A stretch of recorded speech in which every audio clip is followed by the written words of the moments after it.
پیارے دوستوں، بھائیوں، بزرگوں، بہنوں، بیٹیوں اور ماؤں، مسجد الحرام اور بیت اللہ شریف میں یہ 10 کام کر لیں تو یقین کریں آپ کا حج اور عمرہ آسان ہو سکتا ہے اور ثواب بھی زیادہ ہوگا انشاءاللہ۔ غور سے سنیں بلکہ نوٹ فرما لیں۔ رہائش کے لیے حرم کے سامنے ہوٹل میں کمرہ بک کروائیں۔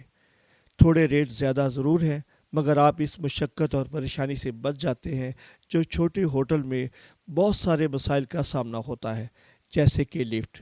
5 اسٹار ہوٹل میں لفٹ کی سروس کی پریشانی نہیں ہوتی۔ حرم کے سامنے فوڈ کورٹ اور باقی ریسٹورنٹ میں کھانا اکثر مہنگا ہوتا ہے۔ کلاک ٹاور کے پیچھے ابراہیم خلیل روڈ پر بہت سے چھوٹے ہوٹل موجود ہیں جہاں پر آپ کو کھانا سستا مل سکتا ہے۔ اپنی رقم ہوٹل کے کمرے میں ہرگز نہ رکھیں، بلکہ دیگر ڈاکومنٹس کے ساتھ اپنے پاس ہی رکھیں۔ اس کے لیے مختلف طرح کے بیگ ملتے ہیں۔ اپنے موبائل فون کی حفاظت کریں اور استعمال بھی کم سے کم کریں۔ زیادہ بہتر ہے کہ عبادت میں دھیان دیں اور اللہ سے اپنا کنیکشن بہتر کریں۔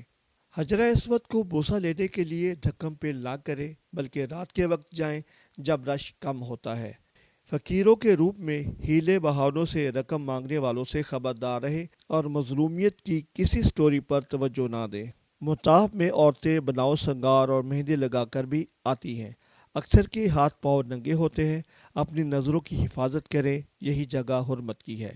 حرم میں جو خادمین کام کرتے ہیں ان کا معاوضہ بہت کم ہوتے ہیں، اس لیے ہدیے کے طور پر کچھ رقم دے کر مدد ضرور کریں۔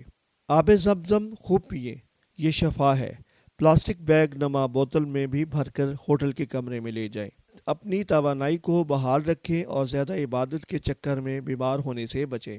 اللہ آپ کا حج اور عمرہ قبول فرمائے، آمین ثم آمین۔